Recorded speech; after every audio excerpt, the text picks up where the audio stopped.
Welcome to the Property Couch, where each week you get to listen to two of Australia's leading property experts. Bryce Holdaway, co-host of Location Australia on Foxtel's Lifestyle Channel, and Ben Kingsley, chair of Property Investors Council of Australia and the 2014 and 2015 Property Investment Advisors of the Year.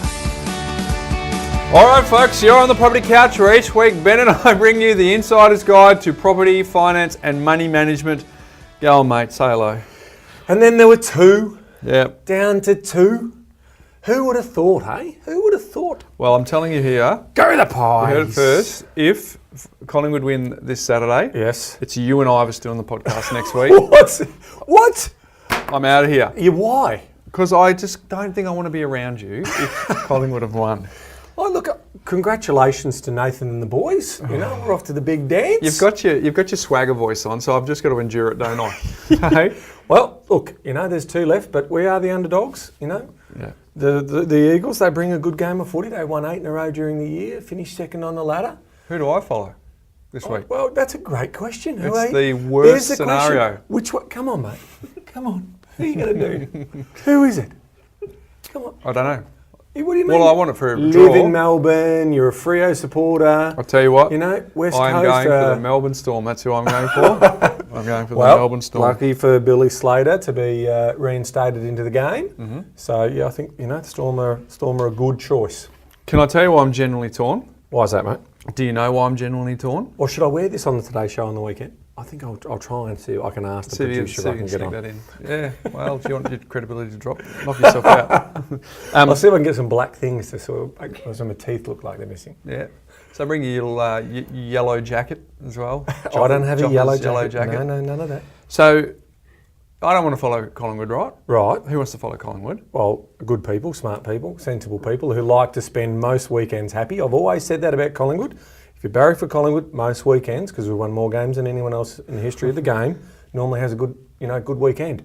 It's the last Saturday. Well, you got in before me. I knew where you were going. It's the last Saturday in September. So everyone has two teams, their team and anyone who's playing Collingwood. Yep. Right? That's well worn. Yep. Right?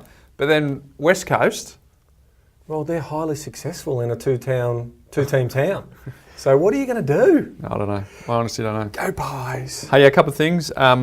So for those of you who want to hear Ben and Ivers do a podcast on their own next week, start barracking for the Pies, because if you win, I just can't guarantee I turn up. I reckon the quality of the podcast is going to lift once I get the Stig on. That's if she. What do you think about that, Stiggy? You're going to no. So it would be fascinating. So what do you think about this, Ivers?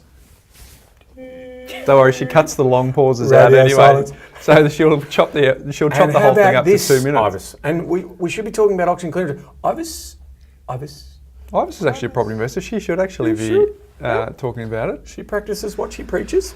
All right, she's giving us the wind up. Okay, right. What else we got? New South Wales rental regulations, Ben. Oh, gee. On the back of your the Victorian one. Victorian event you had last. So a couple of things there. So the Victorian one was terrific, right? We had Yvonne Martin, who gave a tremendous hour-long presentation. We videoed it.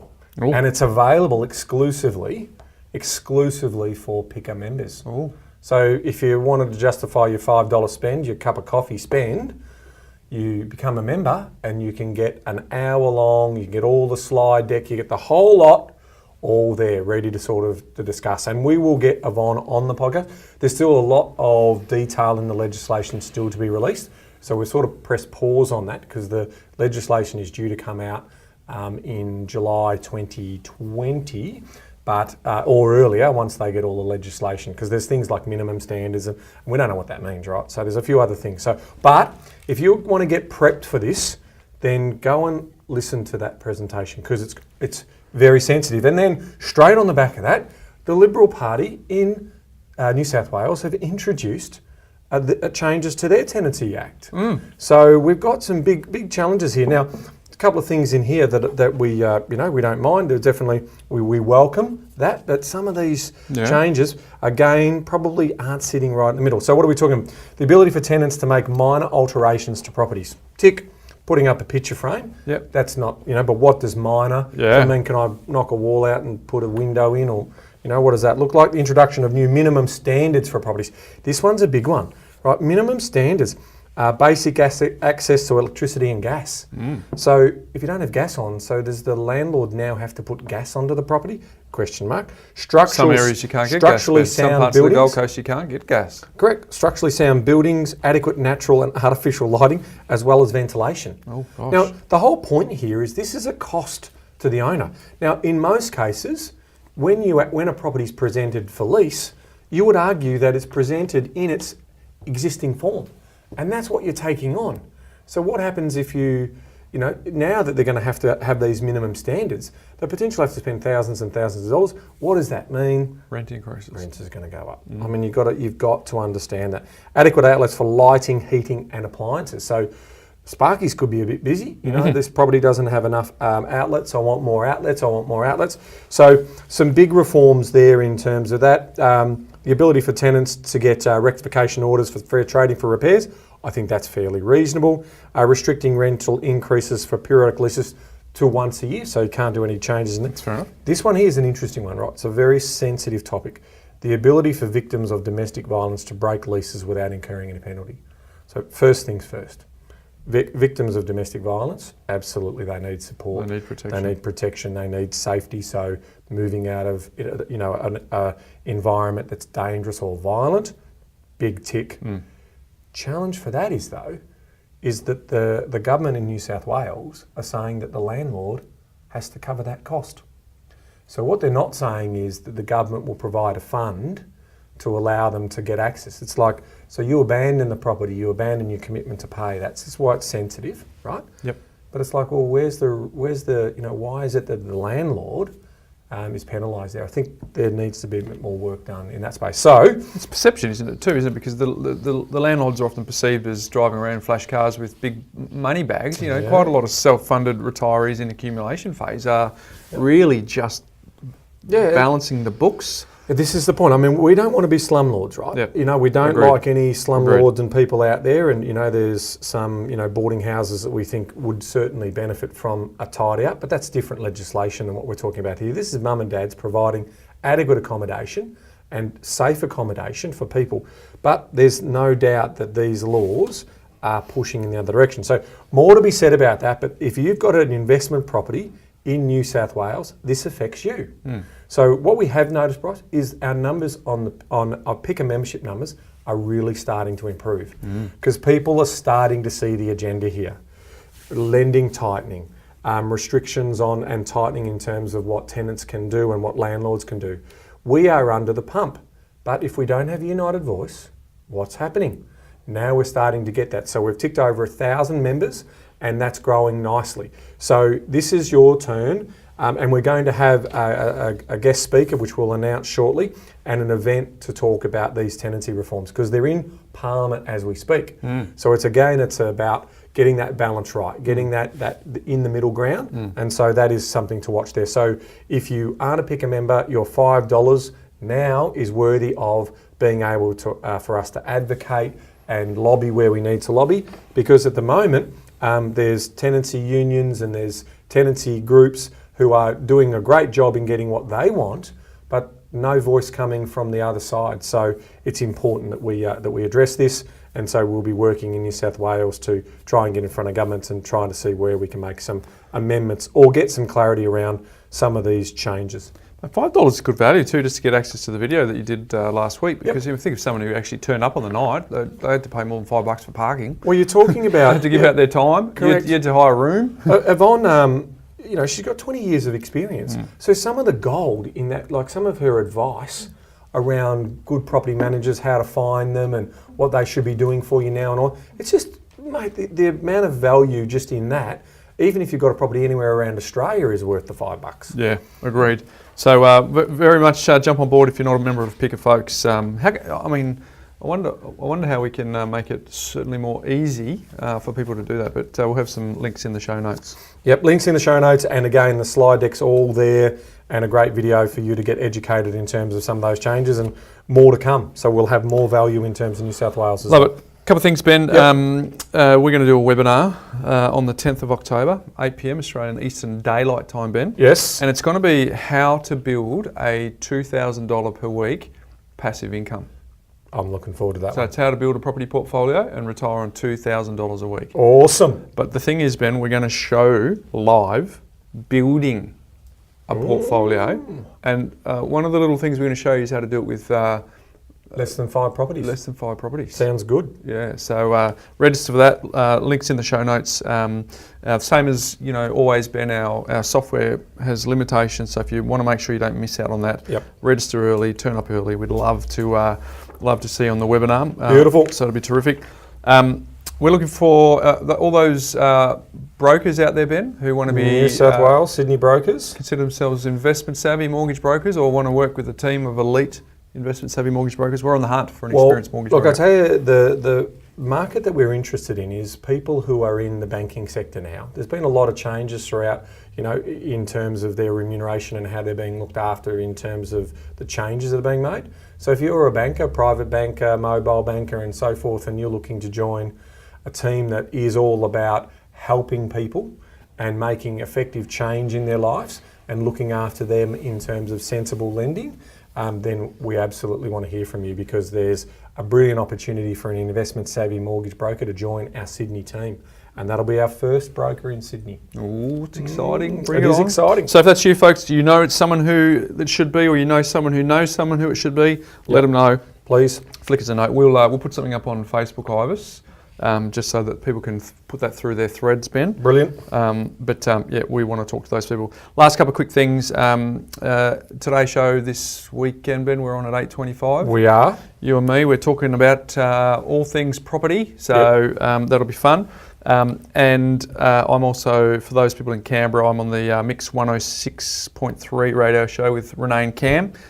So if you want to on Saturday as well. On Saturday. Before the big bounce. The big bounce. Yeah, we're busy. Oh, pies. That's just one way to get you to keep your nerves under control. But I am worried about you wearing that scarf on national television. So, well, they may not let me. Well, I reckon they will. Oh, I hope so. Yeah, get into the flavour of it. Hey, my Mindset Minute theme today, Ben, is the most interesting, one of my favourites, Michael Hyatt, yes, as you know. Yep, Mr. Productivity. The most interesting things happen just on the other side of your comfort zone. And I thought, it'd be worth telling the listeners about our journey this year about the book. Yes. Remember we specifically got together at the beginning of the book, beginning of the year. We said there's no way we're writing a book this year. No and space then, in the diary. Here we are. We've written a book. So, but it's been interesting. It's been fun to really gather our thoughts around what we know is a proven framework, and challenge ourselves on how we can present it in an easy to digest format. That's simple, step by step. That allow people to do it, and so it's been fun to get to that other side, but we certainly pressed our comfort zone. Yeah, we did. I mean, when you embark on a story like that, you've got to make it engaging too, right? So the question was, are we writing a what to do book, which is sort of more broad brush stuff, or are we going to get down into the ingredients in terms of how you put it together? So it's a how-to book. And ultimately we landed where I think is the best space for us, because we are all about the detail and all about sharing the detail. And so we've got a book that I'm really proud of, that we've been able to build, frameworks and ways in which you can easily step through it. And in terms of the Money Smart system itself, we've always been highly focused on this idea that it's easy, right? And it is so easy. It's a top-down way of managing money. You don't have to track every cent you spend. It's simple to do, right? So we've been able to dig a little bit deeper than that in the book, but once you lift your eyes, it comes back to the basics. It does come back to the basics. So a couple of things for you, Ben. We often think about, the best sequels to a movie. I mean, Crocodile Dundee's second movie was a nowhere near as good as the first one, but some sequels go really, really well. But what's trending is, obviously with the Star Wars sort of franchise, is prequels. So my question to you is, can you remember any prequels that really resonated with you, that sort of made the 10? I've done a little bit of looking into this. Well, I mean, I would probably just know the main ones, which are probably there's Batman. There probably would have been one in Batman, and probably the Star Wars, where we've gone back before we went forward again. They're probably the only ones that I can think of, mate. All right. Well, Batman Begins. Well done. That was back in 2005. That Okay. was a prequel. Yep. X-Men First Class. I'm not all over the X-Men movies. Ivis is. Okay, that's Ivis not is bad. giving a little. Yep. I think I've seen that one. So is that all right? Tick Ivis. 2011 on that. Yep. Rise of the Planet of the Apes. Yeah. Prequel. Ivis is shaking her head. Yeah, Rise, of course, because the Planet of the Apes is. Back in 2011. Do you remember Iris? Yeah. Yep. I can talk slow for you too if you need this to land. Casino Royale. Now I didn't know that was a prequel. I've got to be honest. Nah. But Great movie. Yeah, terrific movie. In fact, Great I reckon movie. it's my favourite Bond movie. Yeah, probably too. Yeah. I'm probably there as well. Yeah. What's yours, Iris? Yeah, There we go. There we go. That's what we thought. 2006, Casino Royale. Here's another good one. It's probably second place. 1984. Ben, Yeah. you're about 15 then, but I see it on the page. Indiana Jones and the Temple of Doom. Cracker. That was before Raiders of the Lost Ark. Yeah, loved it. The Good, the Bad and the Ugly in 1966. That was with Clint Eastwood. Okay. As I like to say, Freo, West Coast and Collingwood. The good, the bad, the ugly. Yep. Well, see, you're on board. Hey, we don't care if we win ugly. Yeah. On Well, Saturday, it's we don't care if we win ugly. probably every chance. That's it. It's raining this week. Yep. The Godfather Part 2. That came up on all the lists that I was checking, Ben, Okay. unanimously as number one.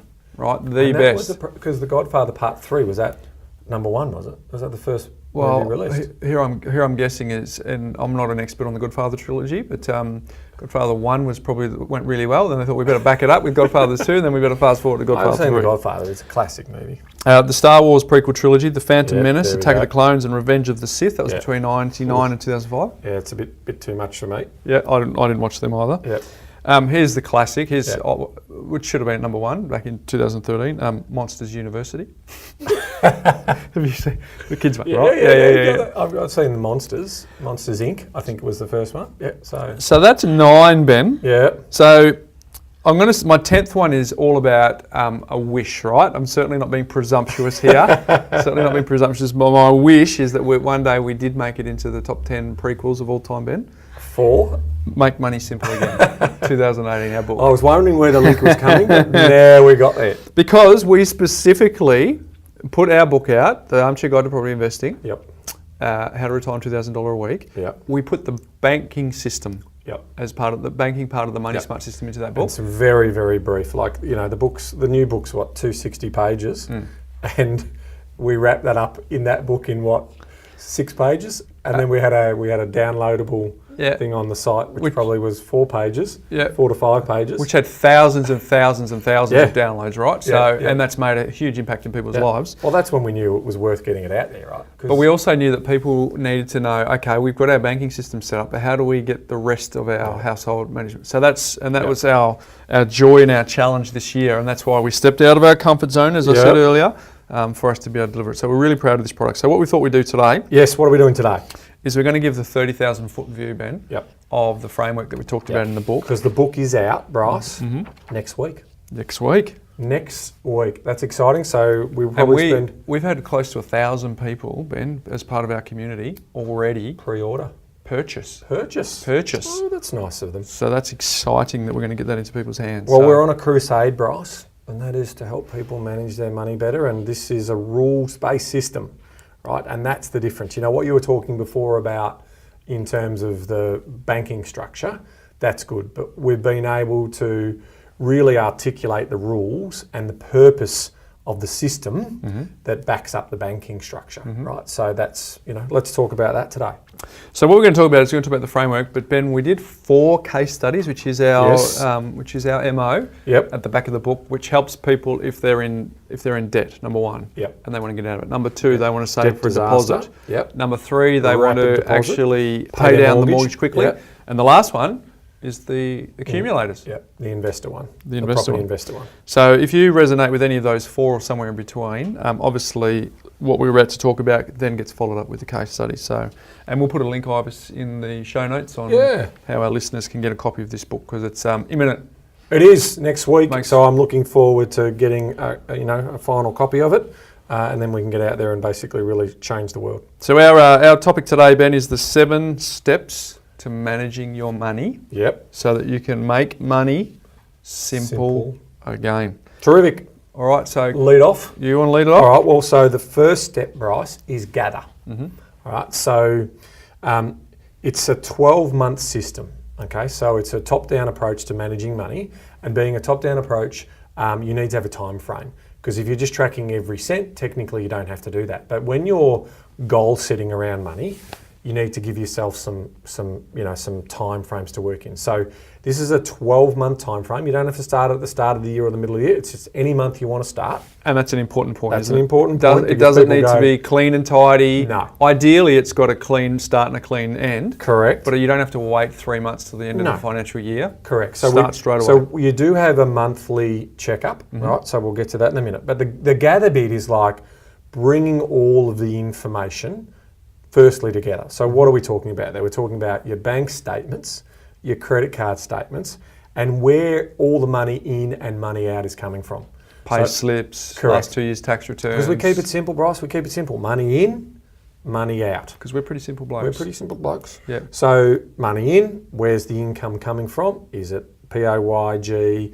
Have we got a bit of rental income coming Dividends. in? Dividends, those types of things. So we work that out. And then obviously on the expenditure side, we've got to make sure that we've gathered all of that information before we can do the next step. All right, Ben. So number 2 is once you have gathered, you've got the paperwork. You get the imagery on the left is where all the incomes come from. All the right is where you can calculate and what I'm trying to say, check off what you're spending your money. Yep. Then you've got to sort it, and then you've got to kind of put it into. We've been talking for years and years, Ben, about the jar system, the flower jar system. Yeah, we have. So effectively what the sorting is doing is mentally putting it into its appropriate jars, Yes. so that you can deal with it within the banking system that we'll talk about later in step 4. But it's about, what's the best way to describe it? It's about batching, really, isn't it? You've got to batch the 100%. appropriate expenses into the appropriate jar, like your grandparents used to do. Yep. So that then you've got the system that makes it work. Because our tagline on the book, Ben, and it's very bold, and we went out there, but we said, Make Money Simple Again is the title, and the subtitle is Financial Peace in Less Than 10 Minutes a Month. So who doesn't want to have financial peace in less than 10 minutes a month? But we've got to be able to deliver on that. Well, we do, but that's easy to deliver on because we've been running these systems for a long time, right? And our clients have been running these, we've been personally running these systems. So we know that once you're set up, it actually works, because that's the beauty of this top-down system of budgeting, right? So, if I was to expand on some of your points there, we have expense items, right? So those expense items are things like education, holidays, donations, electricity bills. So they're your expense items, right? So we get those into categories or items. And then, as you say, we sort them into the jars. Loan payments. Yeah, different jars. So we've got the different jars. We've got living and lifestyle. We've got the loan payments jar, the provisioning jar. All of that stuff sort of comes in there. So when you're doing that, and the other thing that's really interesting here, Bryce, around the sort, is we've introduced something new, right? So with what's been happening from a lending point of view, and this is an exclusive, never been said anywhere else, right? We've introduced the concept of essential and discretionary. We have. Right, so that's not something that we've used in the past, but what's happening around the lending side of the world is that responsible lending now, the banks are scrutinising absolutely everything that you're spending your money on. And when you put an application up to a lender, you need to disclose that spending, right? Now, so what we're thinking is we're going to be proactive here, and we're going to focus on that there is potentially the concept of essential and discretionary, even with an expense item like groceries. Oh, come So on. if Surely the dark chocolate with almonds, that's got to be discretionary. That is totally discretionary, boss. Totally discretionary. I thought you were going to say totally essential then. Well, some householders might think that that is essential for them, and that's the beauty of doing this, right? Because where we're going with this is this concept that if you do spend $200 a week on groceries, try and work out roughly how much of that is discretionary versus essential. Because the other exciting news, which we'll release next week, is the way in which we can help people do this. Right? So that's something to look forward to next week. Because when you do that, we'll be able to then help them understand exactly how it all comes together. But that's the most important thing. Yep. So good idea. Something to keep in mind for next week. So, and then the other part of when you're doing your sorting is frequency. So you're then starting to work out as weekly, fortnightly, Brilliant. monthly, half yearly, yearly, quarterly. Yeah, and that helps you determine which jar that your money goes into, because the living and lifestyle jar is actually your weekly allowance. We call it the 7-day float. We call it the 7-day float. So it's like when the back in retail when they used to accept a lot of cash every night when you reconciled, there was that float amount there. Well, we're saying this is what your float is for the next 7 days for you to get by. And that is why, and it's critical, isn't it, Ben? Because if you've got the float in place, it means that you don't have to micromanage how you spend your 7 days. And that's what people like. All they got to do is have the 30,000 foot view. So we like to pay ourselves on a Thursday. There is some slight discretion around that, but there's a reason we talk about that. But if you pay yourself, then all you need to do is make sure that you've got enough money to last you until when, Ben? What, next month? In 2 months' time? No. Next Thursday. Next Thursday, that's it. And it means that you don't have to micromanage where everything's going. Bryce, this is, for me, the most powerful element of the Money Smart system in terms of it stops slippage. And now we call slippage spending, which is just that discretionary or routine spending that we go and do. Because we don't think, right, in most households is when we go and do another quick shop, we actually don't think about it. We think that's essential, right? We think, I've just got to go and get some more food to feed the family or whatever it may look like. So we are going back to the good old days, back to the way in which we used to get our paycheck in our hands. But we live in a digital... money runs out, the money runs out. Correct. The digital age still means that the money runs out. And that's the beauty of the debit card, the living and lifestyle, because even though it's electronic digital money, you can still see it, whether it be on your banking app, what balance you've got left. So for me, that is the beautiful part about stopping the slippage, because that slippage over the journey is absolutely worth tens of thousands of dollars for you in either retiring debt or having that, that delayed gratification in terms of investing that money. And I've got to say, there's a few listeners, Ben, who'll be thinking to this, that, that they'll think that slippage is easy to, oh yeah, no problem. Yeah. It's actually really hard to overcome that, because you think, well, I can just put it on plastic because you think that's your money, and that creates another problem down the track. But actually, once you've lived months or even years for some people and they've accumulated credit card debts, the idea of reining that in and only spending what you've allocated in that 7-day float, it feels restrictive. It actually feels claustrophobic. But you have to push through it and then get that to be your new comfort level. Because if you don't, as you say, sure, opportunity costs on the upside, but on the downside, you'll end up in a debt spiral that you can't get out of. Bryce, we celebrate 10-year anniversary of Money Smarts next year. So, we started this in 2009, and certainly in terms of when we were coaching people in terms of using that, the change of behaviour and stopping that slippage was the hardest thing that most of them had to do. They could logically justify to themselves that spending $2,000 on a television was excessive. But what they couldn't justify that to themselves was going out for Friday night drinks and instead of spending $80, spending $130. Or basically doing some social activity that is discretionary in nature when they've got the money. So that's the reason why we circle back to paying yourself before the weekend and why you then try and trade through. You trade through, like in a way, you know that that's it. And you make sure that you can get through to that next payday, because when you're there, and that's why we also say buy the groceries that day, right? Because if you can get the groceries and you've got food, because essential things we need is obviously food and shelter, right? Because this is not our bills, this is not that, that's covered in other areas through the credit card and so forth, which we'll get to soon. But in terms of the way in which you look after your money, this is your fun money, right? This is your discretionary spending money, but it does include some essential stuff such as food, but same with clothing and things like that. So you can choose in terms of which category you put that in. So for me, if we can get some discipline creates habits. And when you get to habits, you are home. You're home free. If this becomes routine and habitual, you will dominate your money and you'll get back in control of it. Yeah, good point you say about, so our family wasn't vulnerable to Friday night drinks because I don't drink a lot, as you know. Our family was, my wife and I, we were vulnerable to $17 here, Yeah. $12.30 there, Yep. $16.80 there, just just continually just racking. And then over time we look at that and go, wow, those little ones add up in a big way. So our family was vulnerable to the little bits a lot rather than the lot a little. Or the $30 shop that's just to get the milk and bread, and then, okay, well, we might as well grab a couple of, I don't know, Magnums or something because we're watching a movie tonight or whatever it may look like, right? That's the piece that it's like, well, if it's there and you've got the money, because your float gets replenished next week, and if you said you were going to spend it, right? The whole system is not about being tight with your money.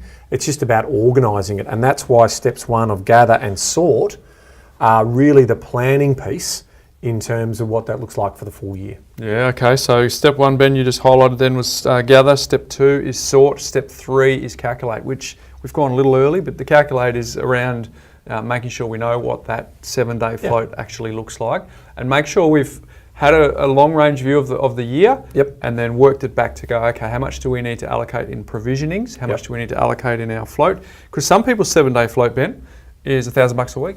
Some people's float is $270 a week. Correct. Doesn't matter. Once you've calculated what it is, there's no judgment around if it's high or low. Only to say that the higher it is, there's more of an opportunity cost to actually put a bit more away for the future. Correct. But someone who's, once you've decided it's 250, 320, 780, whatever it is, that's what you need to stick to, and that's kind of what we've been talking about. Yeah, because when you're calculating up, right? So what you're doing is you're calculating the expense items for the annual year, right? And then you're allocating it into the jar. Then when you've got your jar sorted out, you can then start to see the most important calculation of all, your surplus cash. What surplus are you chasing over the course of that 12-month period?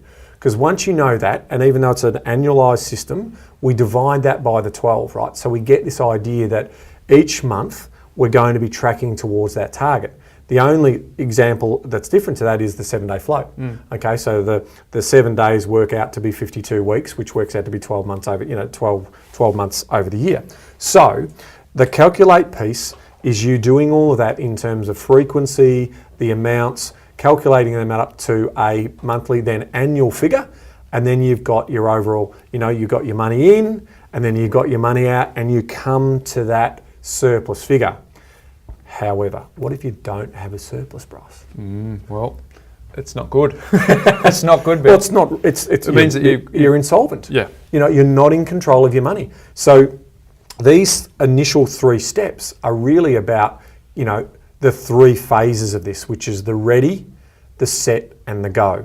So getting the ready piece together is steps 1 and 2 is ready. Yeah. So steps 1 and 2 is ready. Okay. So we've got that. The set bit is that's the planning piece, right? So the planning piece is about, all right, and this is where you get to also adjust, right, before you start, because it's no good if you're chasing a $2,000 surplus for the year. That's pretty lame, right? So you need to make sure that it's comfortable. Now I say lame, but in some cases, for some people, that's actually a good result, especially if, say, they're studying or a sabbatical. Correct. So we don't subscribe to percentages per se, but what we do say is you've got to be solvent. You've got to have a surplus at the end, and in terms of your provision money, which is basically that ad hoc spending, as opposed to your regular spending, it allows you to sort of potentially put a buffer into there as well. But in the Corporations Act, the directors will get severely penalised if they are in charge of a company that's trading insolvent. Imagine if people took that same attitude about trading insolvent and under their own household, because if they did, they'd be shocked. Bryce, you bring up a massive point there around credit cards and the fact that people, households, think that it's their money, right? They absolutely think that it's their... 33 billion, Ben. Yeah, so it's really, this is the problem we've got. We're spending money that we don't actually have, that we haven't actually earned. And our forefathers, our grandparents, never ever had this problem, all right? Because they didn't have access to credit. The only time they ever took credit out was when they actually bought or took on a mortgage, right? So the Great Australian Dream came post-World War II, where we were trying to get more people to own property. Prior to that, in most cases, we had lots of, very richy landlords, and that wealth wasn't shared. So now we're at a stage where, those grandparents, they had their flower jars, And that's where our JAR system comes from in terms of the origins of that. But now we talk about, in the digital age, virtual JARs and where those virtual JARs live. But I guess the thought process of seeing them still as jars, Ben, is really where the power comes, and we talk about that a fair bit in the book. But it's interesting because I remember going through, we talk about often we're 70s kids. Remember pre-credit cards, and then the idea of getting a credit card. It was almost awkward and uncomfortable to think that you were going to, because everything was pay cash for everything. Yep. And we've evolved, to a certain extent, that paying cash for everything, if you get into good debt, that's okay. Yep. But I remember getting my first credit card, and then the idea of not paying it off at the end of the month was just incomprehensible. Yeah. And then there's been certain periods of my life where I have had credit card debt that's rolled over and I haven't paid it off at full at the end of the month. And but it's quickly how normal that became. Yep. And then that's the challenge for people now, is being in credit card debt is it's a given. Everyone's on it, so there's no social taboo, there's no social awkwardness about it, and that's the problem. Well, you're going to be weird, Ben, if you adopt our system and you don't have credit card debt. You are going to be weird. Well, you still have floating debt. Yeah. But we get really smart about that in terms of the 55-day interest-free period, right? So there's some gold in keeping our money working harder for us. So as long as it's cleared at the end. Correct. I'm getting excited because there's lots of things that I want to talk about. But understand this principle, right? A money management system, a rules-based money management system, has one fundamental principle attached to all of it, and that is every dollar has a job to do, right? Every dollar has a job to do. Now, if, for instance, that you have a credit card, people feel like they've got money. They feel like they've got money because they do have access to money. It's just maybe not theirs. Okay, and that's what they need to understand. And the same way in which we have been strong advocates of creating financial freedom and financial peace through property, ultimately we talk about productive debt. And not good or bad debt. We've documented that before. We don't believe in bad debt. It's terrible debt, right? That's horrible debt. I think there's three: horrible, tolerable, and productive. Yeah, that's right. And so from our point of view, when we master cash flow and money management, we can then put our money to work harder for us. And so that's why this prequel book is so important for us, because we still see people who can't manage money because they have no system in play in terms of how they look after their money. So case study 1 covers that. I'm going to do a shout out, Ben, to some of our listeners will be in a bit of shame and a bit embarrassed by the amount of credit card debt that they are currently holding, and they don't want to talk to anyone, because I know personally a few people that have come to me and we've been able to help them. So there are ways. So first of all is it's almost any sort of addiction or something that you've got to deal with. Awareness, first of all, acknowledging that there's a problem, and then getting something in place to fix it. So if you have equity in your home or you have other assets, you can quickly change that, Ben. But our Money Smart system we put in the book for people that are vulnerable to credit card addiction. We say don't make that part of your system, because it can work without it. Correct. Works better with it. But if you're the personality type that you better. Let's not dance with the devil. The money stays in the primary account, and all bills and everything is paid from the primary account. You don't adopt the credit card part of the banking structure. Ben, ready Good is... segue though. Well, we're just going to remember the summary. So ready is step 1, step 2. Step Correct. 1 being gather. Step 2 is sort. Set is calculate, and banking, which is step 4. Yeah, so just imagine yourself on the starting line. So you're doing, you've done all your preparation, you've done all your planning, but to execute in terms of how you basically let the gun go is now the banking piece. So making sure you've got that banking structure set up. And I have seen in my day some fascinating banking structures, Bryce. Where do I start? People having individual bank accounts and slush funds money hidden away from other partners, and don't tell them about Christmas account, kids club. Cash in the bank that exceeds the amount of credit card debt they have, but they still feel comfortable having the cash. 7 different sub-accounts to run different structures so they can allocate that money. Now, in some cases, they put that into high interest accounts as opposed to having it in their offset account. Now, the world is changing, and for those bankers out there who don't have multiple sub accounts off your 100% offset account. Word of warning, if our book gets into a lot of people's hands, you will lose customers. Yep. So you need to invest in this because the reality is we don't mind if you do want to set up lots of sub accounts where you might have a holiday provision, you might have a clothing provision, you might have a couple of those, right? As long as that money is still connected and saves every night the interest against the mortgage in the offset account. 100% offset. What we see in terms of silly money management techniques is that they will have the bulk of their income coming into their primary account, but then they'll go and separate out, or they'll tell their payroll team to pay me first over here into some type of Christmas saving fund and so forth. That to us is basically being lazy with money, and you're not making that money work hard enough for you. So again, we're going to challenge people around habits because this is best practice. Best practice is you are better off saving money against interest as opposed to earning interest that you're going to be paying tax on. So that is a big piece for us in terms of all roads lead, all money in ultimately comes into the primary account, and all money out stems from that primary account. Yeah, and it's a bit like I run an email system, Ben, that's evolved over time, and now I have two folders. It's an inbox and an archive box. That's it. I don't have any subfolders, and I know everyone in our team here, they all beg to differ with me. Yep. But I'm inbox zero every day. I get it done. Emails do not overwhelm me at all, right? Yep, beautiful. And whereas the analogy is I've got subfolders, and there's a reason why. It's a bit like the banking system, Ben. It's very simple. You need to have a primary account, you need to have a living and lifestyle account, you need one credit card, and then your separate passive loan accounts, right? That's it. That's it. Nothing more. No, nothing more. Really, really simple. So you've got the primary account, and inside that you've got the 5 virtual jars. So in some cases, some of your utility bills are going to be paid directly from that primary account. They won't accept credit card, or you'll get a benefit or something like that for basically paying that direct. So that's direct payments. You've got your living and lifestyle, okay, which is the 7-day float, which as we talked about before, the weekly allocation. You've got the credit card jar, okay, so that is for bills. So they are regular bills. You do not put any discretionary spending on that credit card. You will break your system and you will not deliver the results that you need to deliver from that.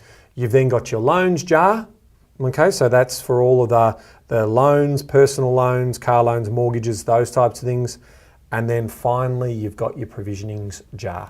And that's where you collate and collaborate all the different items that you do want to track and that are ad hoc. Okay, so that is the power of the system. You've got the credit card, which is also a bank account. So there's 3 bank accounts, because effectively that the only time you need to take money out of your primary account is to auto sweep to pay that credit card off. And then the debit card, which is a separate bank account, that's where your money flows down for your weekly allowance, and that's where the 7 days float you have to maintain. So really, really simple. Very simple, Ben. And what you just talked about is critical for us achieving the goal of less than 10 minutes a month. Yep. Because imagine if you don't have all that set up, Correct. all automatically paid, all automatically batched, all in the right accounts. There's no way you could do it in 10 minutes a month. No way. Impossible. So step 4 banking is really, really important. And inside the book, some really easy diagrams. So really, I think the reason you'd get the book is because of the diagrams, Ben. Really? I'm not trying to joke. I would have thought all the different tips in every section that we have, like we've got multiple tips on Mate, it. the one thing, right? So let's focus on the one thing. There is heaps of gold in the book. Obviously, we're a little bit biased on that, so we'll remain to be seen. We'll let the readers judge that. But I reckon if you just bought it to look at the diagrams, we've actually drawn the jars. We've made it really simple to understand. We show where the flow of money is. It is. So, Ben? Yeah, so just go to the local news app, find the book, open up that page, get your phone out, take a photo. Well, Ben. Hey, look, we're on a crusade. I don't care if Who people cares, don't buy mate, the book. Just as long as they someone does that, then they tell someone else. System. Exactly. We do not care about. That's the prerequisite. If you're going to go and plagiarise the book with your phone, just make sure you tell someone. Share. The system, this is the thing. The point of the book is about sharing, right? So that's why we're giving it away in a lot of instances, because it's always about making sure that the system gets out there, because I haven't come across in my 25 years of great money management, come across a better system. No, I agree. Hey, step 4 is banking. Step 5 is the checkup, Ben. That's where you got to do. You got to have a look at the end of the month. You got to get the primary account balance. You got to quickly run through your credit card statements. You got to make sure it goes into the right provisioning account. Then you just go, am I swimming between the flags? Correct. So it's really, there's a lot of detail that goes in here and a bit of terminology in terms of setting that up. So you'll see that in the book, and I like your analogy, it's like drinking from a fire hose. There's a bit of that in there because effectively what we're trying to establish within that monthly checkup is, have you been able to trap some surplus? Now, this is where a lot of people go wrong around money management because it's so hard to budget when you're doing things on an ad hoc basis, right? So you can set up a typical standard budget and it's looks good on paper, but then no one can track to it because they don't know what they're doing. So the checkup is the 10 minutes a month where you put 3 values in technically, right?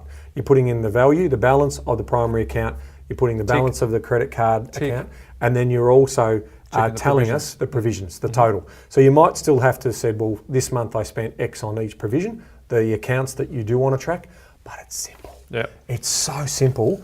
And, with the right spreadsheet, and we've got the tables in the book. So this is what I love about, in terms of how we've articulated the how-to, it's quite detailed. So we've got multiple tables for each step. You get to work through the steps constantly, and then you get the examples, the case studies at the back, which also works through the steps. So from that point of view, it's really, really easy. By the end of the book, you'll be coming out the other side going, one, I've got heaps of great tips around things I should and shouldn't be doing, and you'll be challenged on, the lazy money pieces and what people make mistakes mostly doing, but then you'll also have the structure around the rules. Yep. What we want to say to the readers, Ben, is very simple. The step number 5 is the heaviest part of the book. Correct. But we cater for everyone because the spreadsheet lovers will love it, Ben. And the people who glaze over on the spreadsheets, we've got a solution in there for them as well. Yep. So a big announcement next week when we've got the book in our hands. We cover that for everyone. So step 4 is banking. Step 5 is checkup. Step 6 is tweak. Yeah, the tweaking. I love the diagram in the book for this. Yeah. Because you've got effectively the different jars, and as you're first starting out, you're going to, inside your gather and sort stage, having done this for hundreds of people now, there will be some tweaking. So they'll be going, I forgot about the boys' swimming lessons or whatever. Yeah. So there's a little bit of manual adjustment that goes on. Not enough to justify rebooting the annual program, okay, but just enough to sort of say, okay, well, my weekly allowance... Bevel the edges, no wholesale changes here. Well, that's the important part, because those little beveling the edges, and that's that slippage piece as well. You're thinking, oh, this is a great year. We're gonna have a surplus of 8,000 or 20,000 or whatever it may be, depending on what stage of life you're at. And they are going to say, well, the little tweaks aren't going to amount to much. But when you circle back to calculating what those tweaks mean for your overall trapping the surplus, they're going to add up. So, even though we talk a lot about we're okay to get it right, when you are tweaking, be really conscious. So the question you should be challenging yourself on, okay, if I want money for that, is there anything that I've got in my discretionary column that I'd be willing to give to trade? Zero sum. Yeah. More here, less Correct. there. Yeah. Less here, more there. If you can do a zero sum in that tweaking, you're well on your way. In some cases, we talk about in the book around, if you're going to do a course, an educational course, and your surplus is basically very little, but that educational course is going to get you a new qualification or a new ticket, and it's going to give you more income. Of course, that's a good investment in you. You're the most valuable asset in your household during any accumulation or wealth building phase.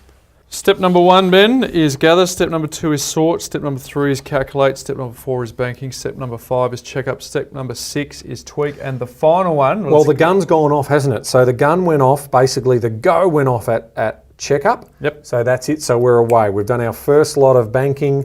We've done our first lot of transacting. We've got our 7-day float coming down, our weekly allowance, and then we're going into the checkup. In that, we're okay, how do we go? How do we go? Test the waters, a little bit of tweaking, and then the last one at the end of the 12 months. Roll it over, because it's a 12-month system, Ben. It is. It needs to be rolled over to make sure that we then keep the top-down approach still working. And once you've done these little tweaks that you've got, make sure that you've got everything set up. Did you need to change your 7-day float, whatever, from your tweak? and then off you go again. Yeah, and the big provisioning numbers here, right? So when you do set up your provisioning items, these are the numbers that get the big tweaking in the rollover stage. It's like, okay, so we allocated $4,000 for holidays. How do we go to that? This year we actually only got 3 because work got busy or whatever, so I only spent $3,000 on holidays. But next year we want to take the kids somewhere. So this is the chance to actually allocate, say, $7,000 to holidays for that matter. And you know, a lot of people use their system in their own sort of way, but the rules are very clear. So for Jane and I and the boys, when we also go away for weekends, that comes out of our holiday float. Yes. So if we go to Coles or Woolies or whatever and buy the shop for the holiday for the camping, and all of that, you know, the kids a fishing rod or whatever it might be, that for us comes out of the holiday spend. Okay, doesn't necessarily come out of anywhere else. And so, in a sense, if we're away for a week, the weekly allowance should be still back in the bank account, right, as a means to sort of recapture that money. So that's the beauty of, you know, the rollover piece. It's like, this is where you get a chance. Now, if you're getting a small pay rise or something like that, does that justify a rollover? No, not really.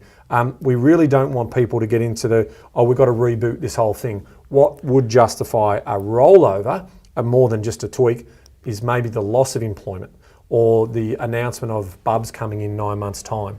And we were trying for a child, but now we're at a stage where this is definitely going to impact those numbers. Now, you should have been planning your provisioning and trapping your surplus and building up a war chest for that moment, but now it's real. Okay, so that is absolutely, having children is definitely going to change the way in which you allocate and spend money. So that's also not a bad time to be starting to think about doing a rollover a little bit earlier. Yeah, you want to roll over when you had kids, Ben, but you can't anymore because you've got to get up early. There's no roll over for a snooze on Saturday morning. So there you go, folks. There are the 7 steps to managing your money, financial peace in less than 10 minutes a month. So number 1, step 1 was gather. Step 2 was sort. Step 3 was calculate. Step 4 was banking. Step 5 was check up. Step 6 was tweak. Step 7 was rollover. And we would certainly encourage you to get a copy of our book, Ben. Why? Because there's some case studies at the end of the book that you can use as a virtual mentor to get you through this. A couple of things I want to say, Ben. One in particular. We often get people reaching out to us saying, you have not obeyed the law of paying yourself first. And we get that. And we do that on purpose, Ben. So we're not saying that it's a bad philosophy, but what we're saying is if you pay yourself first, you run the risk of upping your expenses. So if you've got a pay rise of $1,000 and you pay yourself first, you said 10%, that means you're giving yourself freedom to, you know, of the 10%, there's 100, there's 900 left over and you can increase your expenses. So all of a sudden you get a fancier car and all of a sudden you go on fancy holidays. Our system is what it's saying is maximize your surplus, and if you've got baseline sorted out here and you end up with $1,000 pay rise, that $1,000 goes straight into the primary account, which goes straight into the savings bucket, which therefore means that you've trapped it all. So saved interest, you've made that money. You've made money. You have paid yourself first, but not only have you paid yourself 10%, you've paid yourself 100% of it because you can trap it all. So that was my first money management system, Bryce. The pay yourself first principle is what got me to save up for my first property at 23. But we iterate and we get better. And that was in the day when, you know, in my late teens when I was working, I used to get the pay packet. You know, we talked about that on the Facebook Live we did a couple of weeks ago. So from that point of view, that's that message there. So the pay yourself first is, I think you summed it up beautifully. You are.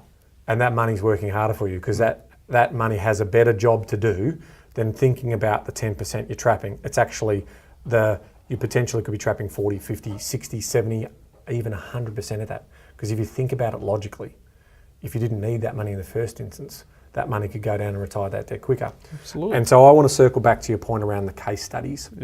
The case studies tell the story, but they give a numeric number value as the outcome. So we build the case studies in terms of introducing you to someone. Here's their backstory around income, expenditure, and their life story. And then we give them stories around, well, what if they did debt snowball? What if they did a different way? What if they could trap an extra $100 of their discretion? And we can show the monetary saving in that particular household. And then right to case study 4, it's like, okay, what if I put that money to work? How much extra money am I going to have for retirement and my financial piece? Bill Zeng used to talk about this concept called the cup size, Ben, and he said if you can imagine at the beginning of your career you earn, let's just say you earn $1,000 a week, maybe too much, and your expenses are $900, so you've got a $100 gap, and then next year you're on $1,500, but you still maintain that $100 gap. What it means is you're not trapping enough surplus over time, because all you're doing is increasing your expenses. Our system means that as your income increases, your expenses can still flatten out. Obviously, if you get more income, you might get a nicer car and a nicer home, but it means that your expenses aren't keeping the same trajectory as your income. You're actually flattening out the expense graph, and that's the important thing, because if you can trap the surplus, you can do more with it. So we hope that's been of benefit to you. Mate, why here we are in almost October, why are we talking about this? Because this is the time where you give yourself the best chance of not having a blowout at Christmas time and making sure Christmas is the best ever without having the January headache. Well, I think, for our community of listeners, we are passionate about money management, we're passionate about understanding lending, because obviously it's part of our principles of our ABCD, okay? And we're definitely going to be talking about property leading into Christmas. But if you were to say what's the overarching theme between now and our run to Christmas, it's going to be around money management education. Okay, so we want to hear from you. We are going to make sure that we do plenty of Q&A sessions where we're getting more of those. So our speak pipe, is that what it's called? Oh, I'm impressed. There we go. I was going to say voice pipe or something like that. Ives? But it's only taken me I year. think he's a bit disappointed that he didn't. That's his thing, isn't it? Oh, voice pipe, speak pipe. It's only taken me a year, but our speak pipe is an area where you can share that questions. I've just read the book and here's our situation, and this is because other people are on the same trajectory as you. Other people are there are peers out there who are doing things differently.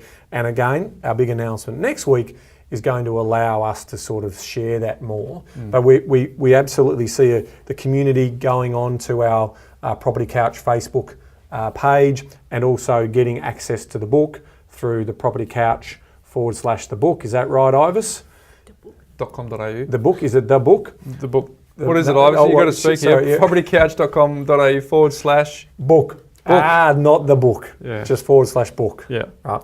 I'll just go in. Is there a search function? But what we want to do is we want to get people interacting in that community, Ben. Correct. On Facebook, because you might have a question, and we'd love to say we could help everyone, but we can get amongst the community and help more people. Anonymous. Be anonymous. Do whatever you want. I mean, you're helping yourself. And what's that? Can't be anonymous on Facebook, but I know what you're saying. No, speak pipe. That's what I meant. It's all right. Yeah. So if you're really embarrassed by your question, do it through. Yeah, if you tell us you're anonymous, we won't say your name. No, of course not. But but the point is, let's build a community of people who are all trying to be money smart, Ben.